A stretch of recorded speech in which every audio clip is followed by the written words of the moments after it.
Gold trusted gold buyers. మీరు తాకట్టు పెట్టిన బంగారాన్ని విడిపించి ఈ రోజు ఉన్న మార్కెట్ ధరకు కొనబడను.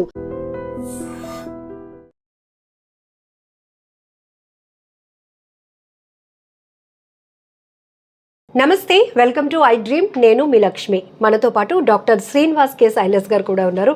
సో ఈ ఇంటర్వ్యూలో మీ అందరికీ ప్రత్యేకంగా ప్రతి ఒక్కరూ తెలుసుకోవాల్సిన విషయం ఏంటంటే వారి వారి అవసరాల నిమిత్తం రిఫ్రిజిరేటర్ సైజ్ కానీ మెయింటెనెన్స్ కోసం లేకపోతే అవసరాల నిమిత్తం మనం దాన్ని డిజైన్ చేసుకోవడం కావచ్చు, చూస్ చేసుకుంటాం, అలాంటిదే కొని తెచ్చుకుంటాం. కానీ ఫ్రిడ్జ్ అనేటప్పటికీ ఏదైనా మిగిలిపోయిన ఆహారం ఉంటే ఒక 2-3 రోజులకు కూడా అది మనం తినడానికి అవకాశం కావాలి అంటే ఇందులో స్టోర్ చేసుకొని తినాలి అనేది కాన్సెప్ట్ మన అందరికీ తెలిసిన విషయమే. అఫ్ కోర్స్ అందరూ ఇదే ఫాలో అవుతుంటారు. కానీ ఈ మధ్య ఫ్రిడ్జ్లో పెట్టినటువంటి నాన్ వెజ్ ఐటమ్స్ తినటం వల్ల చనిపోయారని, మటన్ తిని చనిపోయారని ఇలాంటి వార్తలు మనం చూస్తున్నాం కదా. సో దీనిపైన కూడా చాలా ఇన్ఫర్మేషన్ ఉంది. సో తెలుసుకోవాల్సినటువంటి ఇన్ఫర్మేషన్ ఏంటి అంటే డాక్టర్ శ్రీనివాస్ కే సైలస్ గారు వివరించడానికి మనతో పాటు ఉన్నారు. థ్యాంక్ యూ సార్, నమస్తే. సో జనరల్గా ఫ్రిడ్జ్ అనేటప్పటికీ ఏదో మనకి కొన్ని అవసరాల నిమిత్తం ఒకప్పుడు, కానీ ఇప్పుడు అలా కాదు.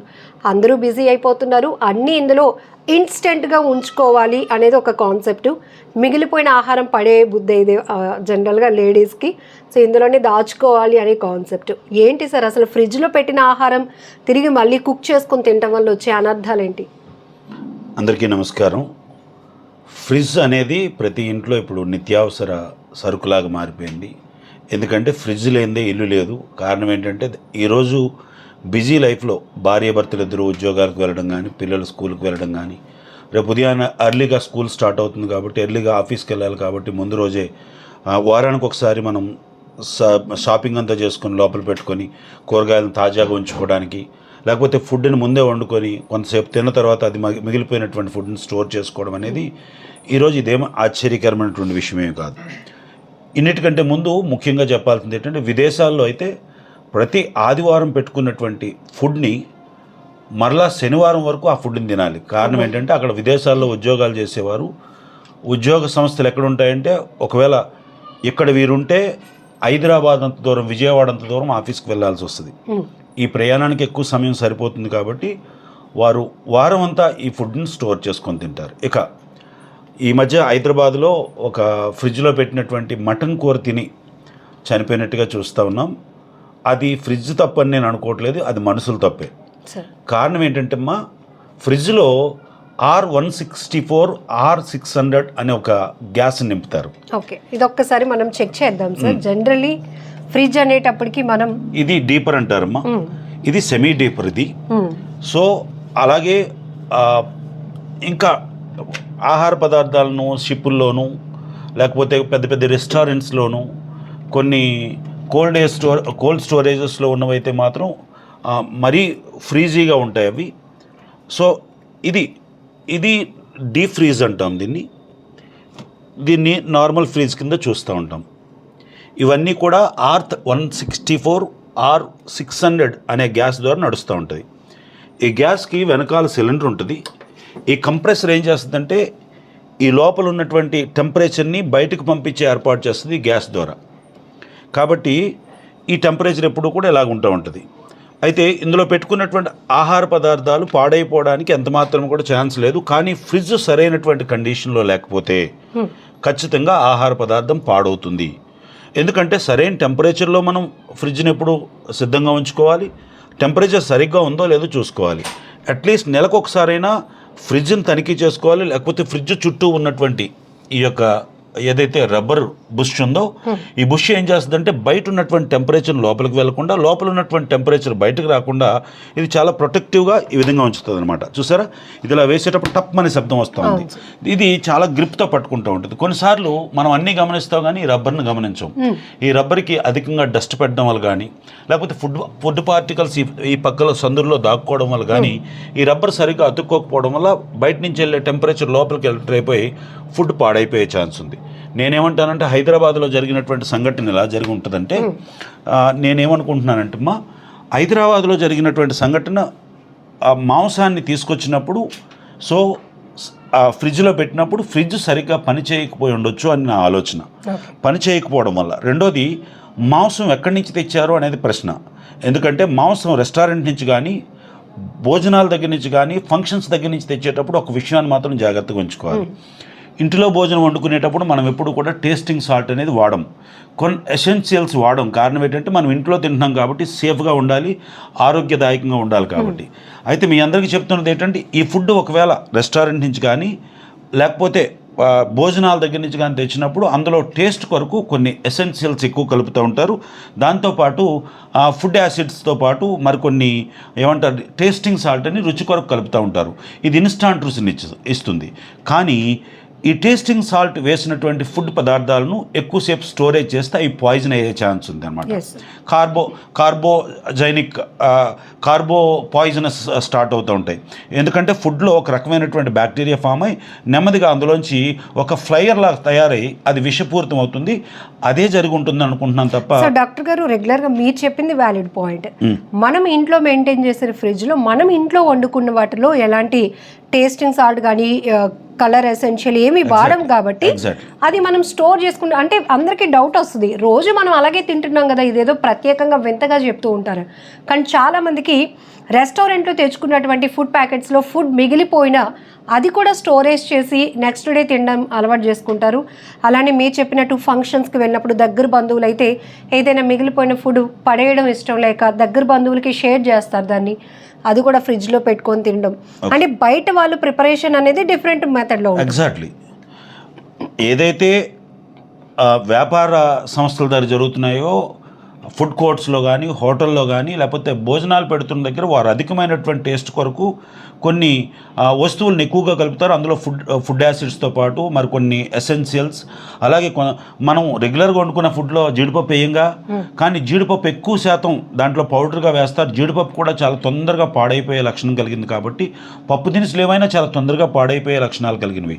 అయితే నేనేమనుకుంటున్నానంటే, ఒకవేళ అలా పెట్టినప్పటికీ కూడా ఫుడ్ ఒకవేళ పాడైపోయిందా లేదా అని చూసుకోకుండా మీరు ఒకవేళ తినే ప్రయత్నం చేస్తారు, మళ్ళీ వేడి చేసి తినటం, ఖచ్చితంగా వేడి చేయడం అనేది చాలా ఇంపార్టెంట్. వేడి అంటే ఏదో సాధారణమైనటువంటి వేడి కాదు, అది తిరగబడేటట్టుగా దాంట్లో ఉన్న బ్యాక్టీరియా అంతా చచ్చిపోయినంత వరకు కూడా మనం, ఎందుకంటే దైనందినటువంటి జీవితంలో అంత టైం లేదు, వెంటనే మనం భోజనం చేసేయాలి, వెంటనే పరిగెత్తాలి, వెంటనే భోజనాలు అయిపోవాలని చూస్తూ ఉన్నాం. కానీ ఒక ఓవెన్లో వేడి చేసుకోవడం కానీ, లేకపోతే ఒక హీట్, అట్లీస్ట్ మనం ఒక ఫ్రిడ్జ్లోంచి ఒక ఐటమ్ తీసాం, మన దగ్గర ఒక కుక్కర్ ఉంటుంది, కుక్కర్ కూడా ఈజీగా కిచెన్లో ఉండే ఆర్టికలే కాబట్టి ఈ కుక్కర్లో ఏం చేయాలంటే కొద్ది నీళ్ళు పోసి ఒక టిఫిన్ బాక్స్లో ఈ ఫుడ్ని పెట్టి ఒక 2 విజిల్ వేయించగలిగితే ఇంకా మంచిది. ఎందుకంటే ఆ ఫుడ్ ఖచ్చితంగా ఒకవేళ పాయిజన్ అయినా అంత ప్రమాదకరమైనటువంటి బ్యాక్టీరియా కడుపులోకి వెళ్లకుండా ఫుడ్ పాయిజన్ కాకుండా ఉంటుంది అనేది నాకు. సార్, బిజీ షెడ్యూల్ ఒకటి, లైఫ్ స్టైల్లో చేంజెస్ వల్ల రిఫ్రిజిరేటర్స్ యొక్క ఇంపార్టెన్స్ బాగా పెరిగింది. వాటికి డిమాండ్, సైజ్ ఒక్కొక్కటైతే బీరువా స్థాయిలో ఉంటాయి. ఎందుకు అంటే అన్నీ అందులోనే ఉంచుతాం కాబట్టి అది అవసరం అనేది.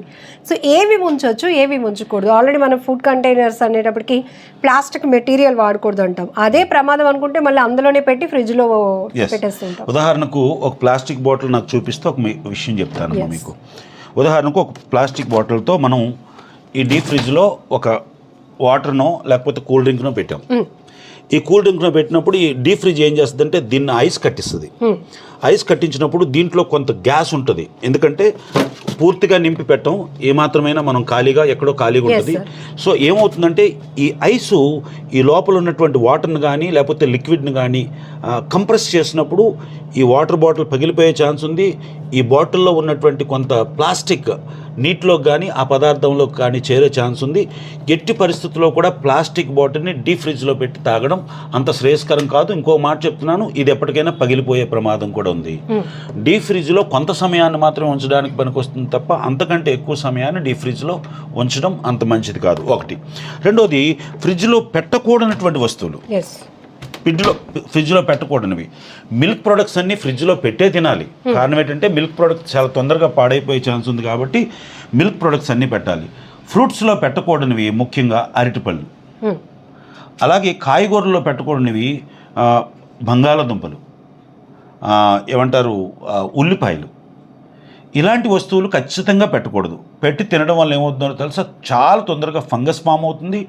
మీకు కోవిడ్లో మీకు ఒక అర్థమై ఉంటుంది, బ్లాక్ ఫంగస్ అంటారు. బ్లాక్ ఫంగస్ ఫామ్ అయ్యే ఛాన్సెస్ ఉన్నాయి. ఒక్కోసారి టొమాటోలు కూడా సరిగ్గా చూసుకోకపోతే టొమాటోల్లో కూడా బ్లాక్ ఫంగస్ ఫామ్ అవుతుంది. ఎందుకంటే అందులో పులుపు శాతం ఎక్కువ ఉంటుంది కాబట్టి చాలా తొందరగా బ్లాక్ ఫంగస్ ఫామ్ అవుతుంది. ఒకవేళ పొరపాటున ఉడకబెట్టుకొని తింటే పర్వాలేదు, కానీ కొంతమందికి పచ్చి టొమాటో కోసుకునే తినే అలవాటు ఉంటుంది. అప్పటికే అందులో బ్యాక్టీరియా ఫామ్ అవుతే అది చాలా తొందరగా ఫుడ్ పాయిజన్ అయ్యే ఛాన్స్ ఉన్నాయి. అలాగే ఎక్కువ రోజులు నిల్వ ఉంచకూడనివి, ముఖ్యంగా ఎక్కువ రోజులు నిల్వ ఉంచకూడనిది డీప్ ఫ్రిడ్జ్లో అయితే మటన్ లాంటిది, చికెన్ లాంటిది ఒక వారం రోజుల పాటు సేఫ్గా డీప్ ఫ్రిడ్జ్లో ఐస్ కట్టినంతగా ఉంచగలిగితే మంచిది. కట్టిన తర్వాత కూడా వెంటనే ఐస్ కట్టినటువంటి ఆ ఫుడ్ని తీసుకెళ్ళి వెంటనే వేడి దాంట్లో వేయకూడదు.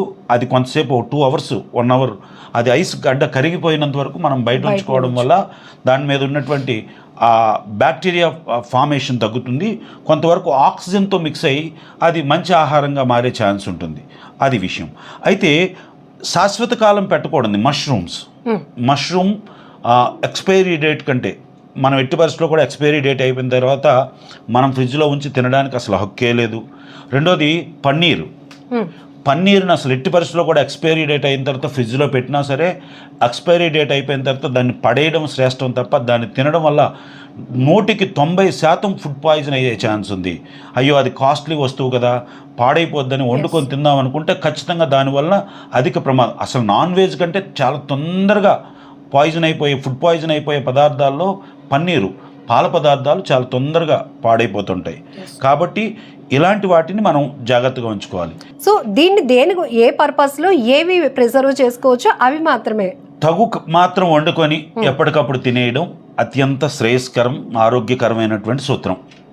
ఒకవేళ ఏ కారణం చేతైనా మీరు ఫుడ్ మిగిలిపోయి దాన్ని ఇవ్వడానికి వీలు కాకుండా అది చాలా విలువైనటువంటి భోజనం అనుకునేటప్పుడు దాన్ని సరైనటువంటి స్టీల్ పాత్రలో శుభ్రం చేసి భద్రం చేసి దానికి మూత పెట్టి ఫ్రిడ్జ్లో పెట్టాలి. ఫ్రిడ్జ్లో పెట్టే ముందు మీ ఫ్రిడ్జ్ ఎలా పనిచేస్తుందో ఖచ్చితంగా చెక్ చేసుకోవాలి. సరైనటువంటి టెంపరేచర్ మెయింటైన్ అవుతుందా లేదా, కంపరేచర్ ఎలా ఉంది. ఎప్పుడు కూడా ఫ్రిడ్జ్ని మనం ఎప్పుడు చూడాల్సింది ఫ్రిడ్జ్ పనిచేస్తుందో లేదో చూడాల్సినటువంటి బాధ్యత. ఇలా తడిగితే ఇక్కడ చాలా వేడిగా తగులుతూ ఉంటుంది. ఇప్పుడు ఫ్రిడ్జ్ పనిచేస్తున్నట్లు లెక్క. ఒకవేళ వేడిగా తగలకుండా చల్లగా తగిలితే మాత్రం మీ కంప్రెషర్ సరిగా అంటే అవన్నీ చెక్ చేయండి సార్. జనరల్గా వితౌట్ నాలెడ్జ్ అందులో నుంచి కూలింగ్ వస్తుందా, ఉన్న పదార్థాలు చల్లగా అవుతున్నాయా, మళ్ళీ రేపు వండుకోవడానికి పనికి వస్తాయి లేదా. నేను కంపల్సరీ చెప్తున్నానమ్మా. అయితే పెట్టిన వాళ్ళు పెట్టారు. నేనేమంటున్నానంటే మీరు నన్ను తిట్టుకుంటారు, ఫ్రిడ్జ్ లేకుండా ఎలా బతకమంటారని. నేనేమంటున్నాను, అందరికీ ఒక వైద్యుడిగా, ఒక బాధ్యత కలిగినటువంటి భారతదేశ పౌరుడిగా చెప్తున్నది ఏంటంటే ఫ్రిడ్జ్ను వాడండి. ఫ్రిడ్జ్లో ఉన్నటువంటి భోజనాన్ని ఎంజాయ్ చేయండి. కానీ ఫ్రిడ్జ్లో భోజనాన్ని నేరుగా తీసుకొని వెంటనే తినడం కంటే దాన్ని వేడి చేసి తినాల్సినటువంటి బాధ్యత ఉంది. వేడి చేయకూడనటువంటి పదార్థాలు ఏవైతే ఉన్నాయో వాటిని 2 గంటల ముందే తీసుకొని పెట్టేసి దాని తర్వాత తినవలసిందిగా మనం చేస్తూ ఉన్నాం. ముఖ్యంగా పాల పదార్థాలను నాన్ వెజిటేరియన్ మాత్రం చాలా ఎక్కువ టెంపరేచర్లో ఉడకబెట్టిన తర్వాత మాత్రమే తినాల్సిందిగా మనం చేస్తూ ఉన్నాం. సో ఇక్కడ మీకు ఈ ఒక్క వీడియోలో చాలా ఇన్ఫర్మేషన్, ఫ్రిడ్జ్ కండిషన్ని మనం ఎలా చెక్ చేసుకోవాలి, వస్తున్నటువంటి కూలింగ్ సిస్టమ్ కానీ ఎప్పటికప్పుడు దాని మీద కూడా మన అబ్జర్వేషన్ ఉండాలి. క్లీనింగ్ సిస్టమ్ని చూసుకోవాలి. అట్లనే ఏవైతే స్టోర్ చేయాలి అది ఏ ప్లేస్లో మనం ప్లేస్ చేయాలి అనేది కూడా డాక్టర్ గారు చెప్పడం జరిగింది. ఇంకొకటి ఏంటంటే అన్ని ఫ్రిడ్జ్లో పెట్టేసినవన్నీ తీసి మళ్ళీ వండుకొని మళ్ళీ వేడి చేసుకొని తినేయాలి అనే కాన్సెప్ట్ కాకుండా, సో ఇందులో నాన్ వెజిటేరియన్కి వెజిటేరియన్కి చాలా డిఫరెన్సియేషన్ ఉంది. సో మిల్క్ ప్రోడక్ట్స్కి సంబంధించి కూడా ఎక్కువగా మనం పన్నీరు లేకపోతే మీరు చెప్పినట్టు మష్రూమ్ ఇవన్నీ కూడా ఫ్రిడ్జ్లో దాచుకొని వండుకోవడం అలవాటు సార్. సో ఎక్స్పైరీ డేట్ దగ్గరకు వచ్చిందంటే అది ఇంకా మనకి పనికి రాదని, అది మళ్ళీ ఫ్రిడ్జ్లో పెట్టిన తర్వాత వండుకోవడానికి పనికి వస్తుందని కాన్సెప్టే వద్దని చెప్తున్నారు. ఎందుకంటే ఇప్పుడు మనం చూస్తున్నాం చాలా వరకు ఇంట్లో ఉన్నటువంటి పరిస్థితులు వేరు. మనం బయట నుంచి ఏ ఫుడ్ తెచ్చుకున్నా అందులో చాలా వరకు ఇబ్బందికర పరిస్థితులు. మళ్ళీ దాన్ని తెచ్చి ఇందులో పెట్టి మళ్ళీ అది తిని మనం ఒంటికి ఇబ్బంది తెచ్చుకోకూడదు అనేది ఈ కాన్సెప్ట్తో ఫుల్ డీటెయిల్గా. చాలా ముఖ్యమైన విషయం, బయట నుంచి ఐస్ క్రీమ్ తెచ్చుకుంటాం, ఫ్యామిలీ ప్యాక్స్ తెచ్చుకుంటాం. ఫ్యామిలీ ప్యాక్ తీసుకొచ్చి మీరు తినేయడానికే పనికొస్తుందో తప్ప మన ఫ్రిడ్జ్లో పెట్టుకొని తినడానికి సూట్ కాదు. ఎందుకంటే ఆ డీపర్ సిస్టమ్ వేరు, ఈ డీపర్ సిస్టమ్ వేరు. అందులో ఉన్నటువంటి నిల్వ చేయబడినటువంటి స్టోరేజ్ చేయబడినటువంటి ఆ యొక్క ఫ్రీజర్ ఏదైతుందో ఆ ఫ్రీజర్ తాలూకా వాల్యూస్ వేరు, ఆ ఫ్రీజర్లో ఉన్నటువంటి టెంపరేచర్ లెవెల్ వేరు. మీరు ఈ ఫ్రిడ్జ్లో తీసుకొచ్చి పెట్టుకుంటే ఎక్స్ట్రీమ్ కోల్డ్కి వెళ్ళిపోయే ప్రమాదం ఉంది. అది మీరు తినేటప్పుడు అందులో పాలు పదార్థాలు కలిసే ఛాన్స్ ఉంటాయి. అందులో పంచదార కలిసే ఛాన్స్ ఉంటాయి కాబట్టి అవి కూడా ఫుడ్ పాయిజన్ అయ్యే ఛాన్స్ ఉంది. గమనించండి, ఐస్ క్రీమ్ని మీరు తినగలిగితేనే తినగలిగినంత తెచ్చుకోండి తప్ప తెచ్చి మళ్ళీ ఫ్రిడ్జ్లో స్టోర్ చేసుకొని తినడం అనేది మన ఇంటి ఫ్రిడ్జ్ వేరు, షాపులో ఉన్నటువంటి ఫ్రిడ్జ్ వేరు. ఐస్ క్రీమ్ వాడుతున్న ఫ్రిడ్జ్ వేరు, మన ఇంట్లో వాడుతున్నటువంటి ఫ్రిడ్జ్ వేరు. కాబట్టి ఐస్ క్రీమ్ను కూడా అది శ్రేయస్కరం కాదు. చాక్లెట్ కూడా కొన్నిసార్లు సమ్మర్లో ఏమవుతుందంటే జోబులో పెట్టుకొని వస్తే, లేకపోతే షాప్ నుంచి వస్తే చల్లబడిపోద్ది అని చెప్పి డీప్ ఫ్రిడ్జ్లో పెట్టుకుంటాం. డీప్ ఫ్రిడ్జ్లో పెట్టుకొని వెంటనే తినగలిగితే మంచిది. అది 10-15 రోజులు ఉన్న తర్వాత దాన్ని తినడం జరిగితే అందులో విపరీతమైనటువంటి ద్వీప కణాలు చాకోస్ ఉండడం వల్ల అది పురుగు పట్టే ఛాన్స్ ఉంది. ఎందుకంటే టెంపరేచర్ను కూడా పురుగు పట్టే ఛాన్సెస్ ఉంటాయి, టెంపరేచర్లో కూడా బతకగలిగే ఛాన్స్ ఉంటాయి. అలాగనుకుంటే మన ఫ్రిడ్జ్లో ఉన్న వాటికి పురుగు పట్టదు అనుకుంటే హిమ ప్రాంతాల్లో పురుగులు లేకుండా ఉండాలి కదా. ప్రతి దానికి ఒక జాతి తాలూకా ఆ బ్యాక్టీరియా ఫామ్ అయ్యి అందులో బతకగలిగే పురుగులు కూడా పెరుగుతాయి. గమనించండి. కాబట్టి కొన్ని వస్తువులను మాత్రం ఖచ్చితంగా ఫ్రీజర్లో పెట్టకూడదు. పెట్టిన తర్వాత వాటిని సరిగ్గా ఉడకబెట్టుకొని సరైనటువంటి మోతాదులో మాత్రం ఉడకబెట్టి సరైన టెంపరేచర్లో ఉడకబెట్టి తింటే శ్రేయస్కరం. హైదరాబాద్లో జరిగినటువంటి సంఘటనలో నేను అంటాను, ఫ్రిడ్జ్ తప్పు కాదు. ఫ్రిడ్జ్ సరైనటువంటి టెంపరేచర్ లేకపోయి ఉండొచ్చు. వారు తీసుకున్నటువంటి ఫుడ్ ఫ్రిడ్జ్లో పెట్టిన తర్వాత పాడైపోయి ఉండొచ్చు. దాన్ని వేడి చేసుకోకుండా కుటుంబ సభ్యులు ఎవరైతే తిన్నారో అది కొన్ని కడుపులో ఉన్నటువంటి గట్ హెల్త్ సరిగ్గా బాగోకపోవడం వల్ల, జీర్ణ వ్యవస్థ సరిగ్గా బాగోకపోవడం వల్ల, వారికి అప్పటికే గ్యాస్ట్రిక్ లాంటి సమస్యలు ఒకవేళ ఉండడం వల్ల, డియోడినల్ పెప్టిక్ అల్సర్స్ ఉండడం వల్ల, ఆ ఫుడ్ అరగడానికి సరైనటువంటి పెప్సిన్స్ లేకపోవడం వల్ల, డైజెస్టివ్ సిస్టమ్ సరిగ్గా లేకపోవడం వల్ల అది కాస్త ఫుడ్ పాయిజన్ అయి ఆ వ్యక్తి మరణానికి దారితీసి ఉండొచ్చు తప్ప ఫ్రిడ్జ్ ఎప్పుడు తప్పు చేయదు. మానవులమైనటువంటి మనమే తప్పు చేస్తూ ఉంటాం. Thank you sir, valid information. నమస్తే. నిజంగా ప్రస్తుతం ఉన్నటువంటి సమాజం దేనికి ప్రయారిటీ ఇస్తుంది? ఆర్థిక సంబంధాల చుట్టూ మాత్రమే తిరుగుతుంది. మళ్ళీ ఎన్నికలంగానే చాలా విరక్తి కలుగుతాను. మంచి అనిపిస్తుంది కదా, లేడీస్ కూడా ఛాలెంజింగ్ జాబ్స్ చేసినప్పుడు చాలా బాగుంటది. ఫుడ్ డెలివరీ ఇవ్వటానికి వెళ్ళినటువంటి డెలివరీ బాయ్ అనిల్ పై కళ్ళ ముందు